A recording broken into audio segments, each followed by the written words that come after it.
So, David, did you hear about the T Rex that they arrested at the casino? No. Turns out he was a small arms dealer. Let's hope Ghost doesn't run into that coming into racing at Las Vegas. We're going to talk about that and a whole lot more on Spin and Move iRacing Network.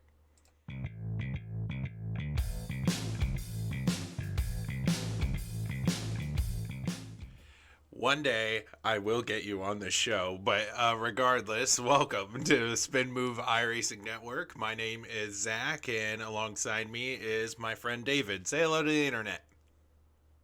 Welcome, everyone. Another pre race show, another week, and we are heading to Sin City, looking at Las Vegas. Who's going to gamble? Who's going to play it safe? We'll talk about all that here and more. Yeah, so let's take a look here at the rundown this week as we here at Spin Move iRacing Network continue to focus on the Ghost Racing Cup Series and their inaugural season, just trying to figure it all out together in their NASCAR Cup Series. So we are going to take a look at the Ghost 200 at Las Vegas this week. We're going to go over some track stats together. David's got all those specs for you and really what to expect with this kind of racetrack and what lies ahead for these drivers. We're going to talk about a very key element of this race, which is going to be fast laps versus saving tires. There's going to be guys that really are out and about early on in the run, and you're going to watch them fade as the runs carry on longer in the racetrack. And then we're going to talk about if there are longer runs to be had with this league after coming off of a very difficult week at Pocono. These guys are going to try to clean up their act moving into Las Vegas. So hopefully we can talk about that and really debrief about this league and trying to clean it up moving into this week together. And then the predictions, as we always do here on the show, with one guy that we think is going to be up front and be up front early and often, and then also a dark horse pick for us to pick on the Spin Move iRacing Network Featured League Race Preview Show. So, David, I'm going to hand this over to you. Let's talk about Vegas and the track stats that lead to this racetrack for these drivers. All right, looking into the Las Vegas Motor Speedway, we have a mile-and-a-half tri-oval configuration. What these drivers can expect is anywhere from 12 to 20-degree banking, depending on where they're at in that turn. So, being that it is a variable sloped banked turn, you have to look at multiple groove racing. There's a low line and there's a high line here at Vegas. And as the run continues on and those tires start to wear, a lot of those drivers are going to find themselves up high on this racetrack. So heading into turn one, what you'll see a lot of drivers do off the start is hug that low line, and then going down the backstretch, you're going to see them come up to that wall. And again, as they come into turn three, dive real low in three and four, and as they come out of four, kind of diamond cut that front tri-oval section, maybe see a car or two even below the line as the run continues on. You're going to see those drivers start sneaking a little bit higher in both turns, as I said, and then moving a little higher up in that tri-oval section to help save some tire and also just keep some stability in that race car. Zach, as you know, coming out of four can be a real monster on the older tires. Yeah, absolutely. And we're going to be paying attention very closely to drivers that are beginning the race on cold tires. So that's going to be a big topic of discussion as Greg Wood, the RC of this league, continues to try to work on restarts with these guys, get them closer together for these restarts and tries to manage them together. But by the time you get all the way around to turn four, all bets are off. And these drivers are going to have to manage getting off of turn four and throttle management under cold tires. And then As if that's not hard enough, then you have to manage old tires coming off of turn four. Especially if you're on that low line, as you were talking about earlier, diamonding the corner and making sure that you really roll the center of the corner. You get back on the throttle, at least in part, a little bit early, and drivers are going to come up that hill off of four. It's sort of like Dover in terms of the mentality of it's a hill. You're going upwards, and it's not really flat. It's just drivers as they make their way up the racetrack coming off of four, you change in elevation, but it's so quick. It really does transition into that banking that is fairly flat in that tri-oval area. So drivers are going to have to manage, drive off with being patient, how their tires are going to sit underneath them, especially coming off of turn four. David, if you could pick a section of the racetrack that drivers can really make up time in, maybe where you've made up time in the past, what are you most looking forward to in terms of maybe taking a section out of Las Vegas? Too much away about my strategy, but I know that there is one end of the track that is particularly fast if you can run in deep and then very, very softly get on those brakes and accelerate away. And I'm pretty sure drivers here already know which end I'm talking about. So I'll just go ahead and say it. 3 and 4, if you're looking to find some time, you can run in deep, but you have to be careful when it comes to that braking, especially as we already mentioned, coming back out of four. Yeah, especially on those older tires as the run wears on. It's going to be really important for drivers to maintain, save, and dictate where am I going to run fast. And let's get to our second point of conversation. It really does move in nicely to talking about driver strategy and how they're going to manage, especially the tires that sit underneath these guys. There's going to be 5 sets of tires for these drivers at Las Vegas, and they are running now remember, the old gen NASCAR vehicles, as in real life we are moving towards the new gen race cars. We're very excited for that, but this league in particular still is kind of just waiting to see as iRacing catches up with updates to the new gen. But regardless, no matter what car you're in, you got to maintain your tires here at Las Vegas, and uh, folks have to manage running fast early versus running fast late through this run. David, if you could talk to us about maybe in this league, maybe the perk is going quick early, gaining track position. What's the mentality of a driver maybe in this league going into this week about how you manage your speed? Early on in the race, a lot of drivers, I would think, are going to have the same mentality. We're coming off a week that had a lot of cautions, and running quick early and getting that track position is probably going to be king at the start of this race. Depending on how we see those cautions play out, you might see drivers start to ease up a little bit and cut the pace down to try to save those tires as the runs continue on and really start planning for the end of the race so they have a good car if we get that long green flag run to the finish line. Yeah, I think for most drivers who would argue, we're going to see this more of the same, right? If you're a driver that gambles and says, yeah, gambles. If you're a driver that gambles and says, I just don't think the league is going to change. There's going to be cautions upon cautions. Maybe you focus on that short run speed in practice. You try to get everything you can out of the race car. Who practice qualifying speeds, get up there early and say, you know what? I'm just going to be ahead of the mess. I'm just going to be ahead of the chaos, and I'm going to sit up here. And track position will be king for those guys this week. But you have to be careful because it does take a lot of time, obviously, to practice long run speed. And these drivers that are really good at that long run speed, they go fuel run after fuel run after fuel run after fuel run in practice, going over, okay, how can I get the most out of my stuff as the race wears on. And I really think there's going to be a very big discrepancy amongst those drivers that if this thing does go green, you're going to see those drivers that that gambled and said short run is king, they're going to drop to the back, because this is a racetrack that just eats up tires and makes sure that drivers need to save their stuff. So, David, let's be candid and honest this week as we take a look at the Ghost Racing Cup Series and talk about cautions. Where do you think this league's going to lie on? Better or worse? We've seen this league come out of a difficult racetrack like Richmond and then rebound really well at Dover in terms of difficulty with caution flags. And now we're riding the roller coaster again. So here we are coming off of Pocono, and these guys are having difficulty. Where goodness gracious, where are you? There we go.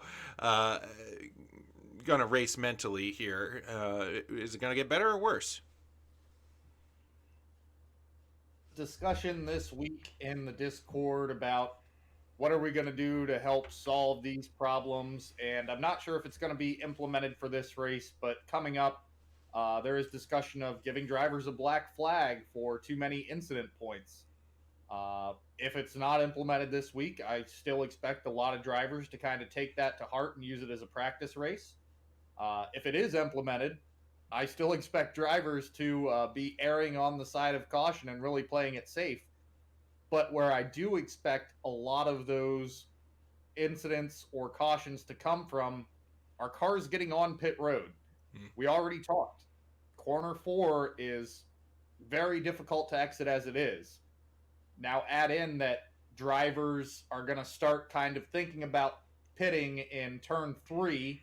You're going to have a mix of drivers that are likely going to be on that low line going slow, drivers that are on older tires that might be right behind them, and then the drivers that are going on pit road, oh yeah, they're going from anywhere of that 12 to 20 degree banking down to nothing to get onto a very slick and just difficult to hit pit road coming off of 4. So it will be very interesting to see how that plays out, but I do expect at least 1 or 2 cautions if we have green flag pit stops to be coming from that specific area of the track. Yeah, absolutely. I totally agree. And Las Vegas is one of those races that, especially if you're on that low line, you forgive me, but you sit in the car kind of like this around the corner. I don't know if YouTube's going to mirror this right, but you get what I'm saying. And so you're over here in the corner, and pit road is way over here. Sometimes when you're driving that A-frame, the A-pillar there, to the driver's left shields the pit road entry. When you're on that bank again, you don't quite see where your braking points for pit road is until you're right on top of it. And so really drivers are going to have to pay attention to making sure that I can look up to my right and see maybe a sign, maybe a decal on the wall, and go, okay, this is where I leave the banking and go down to nothing. And drivers are really going to have to practice that. Good point, David. I think that could be a really sticky point for cautions. Also, restarts have not been an issue, knock on wood, but in terms of guys bottlenecking up and wrecking into one another. But I think personally, from a driver's standpoint, we could be in for a world of hurt this week, coming off of restarts. And bear with me. Here's where I think this league might struggle a bit.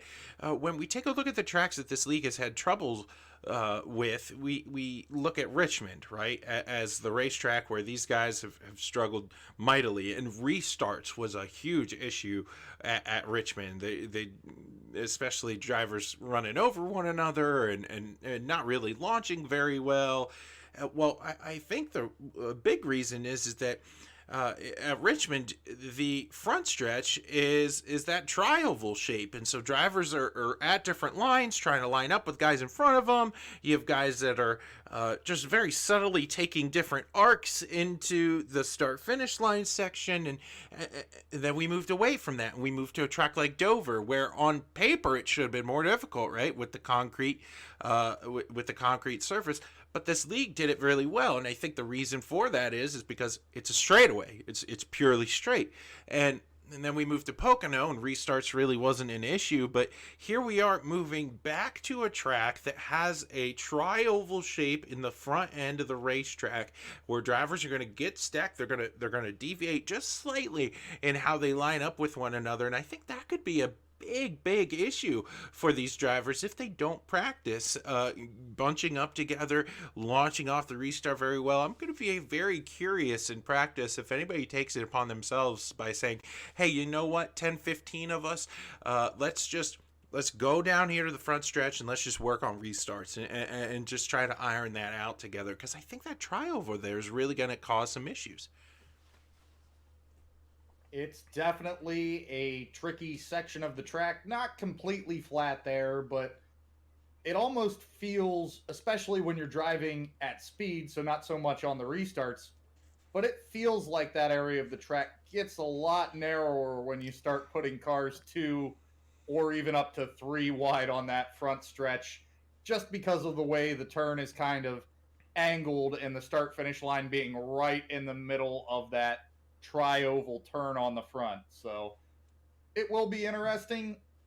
I think there's enough room and people can find a good line that we won't have a lot of cautions, but maybe one or two. Yeah.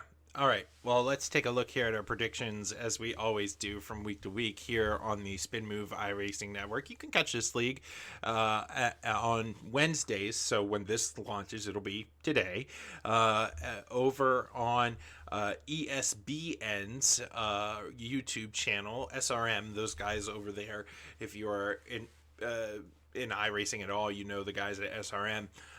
They are the ones broadcasting this race, but the YouTube platform is ESBN. So you can catch all the details about Ghost Racing Cup Series over there, and maybe follow along and see where our predictions line up for the race. David, who do you have winning this thing?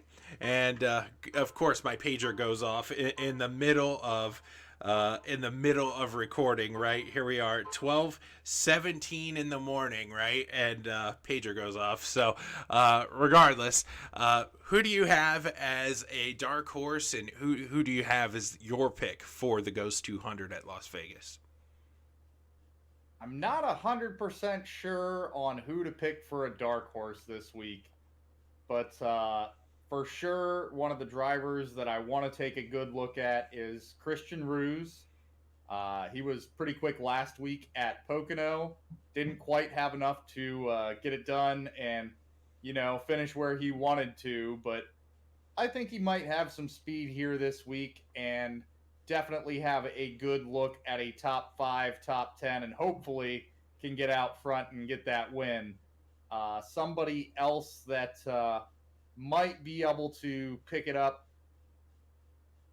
I think I'll go with Kyle Spies this week as my dark horse. Definitely not much of a dark horse pick from what we have seen out of him. But, I got to play it safe and try to get at least one of my two picks in there. So tell me your thoughts, Zach. Oh, well, Kyle Spies is not a dark horse pick, but at the very least, I guess we make the rules, so we'll break them too. But so Kyle Spies is certainly, I would say, one of the favorites going into this race. He had a very strong run at Pocono and was extremely dominant in terms of that late run speed. I think that'll translate over very well here to Las Vegas, although he is not my pick for this race. I don't know why, but I think I remember Dan Miglin saying in our recruitment races that he is very good at tracks like Las Vegas. And I could be wrong. I could totally just be imagining that, but I'm pretty certain I remember him asserting himself when it came down to those recruitment races on tracks like Vegas. So Dan Miglin's going to be my pick this week. I think he gets the monkey off his back. He really starts to push forward and starts to assert himself as one of the more dominant guys in this thing. But my dark horse pick is going to be Kyle Gartner. I think Kyle is that, once again, we talk about him nearly every week on this show because he is very consistent. He finds himself in good positions by the end of the race. He just doesn't necessarily win these things. And Kyle Gartner, I think in my mind, this would be a race that I feel He manages his stuff. He keeps the car clean, and by the end of this thing, he's got a chance to win the thing. And that could very well be a Kyle Gardner like kind of race where he's just very clean, very consistent. By the end of this thing, he has a chance. So that would be a dark horse looking forward into the Ghost 200 at Las Vegas. How'd I do, David? I have to say that your picks are very strong, and we'll just have to see who can win their gamble here in Sin City.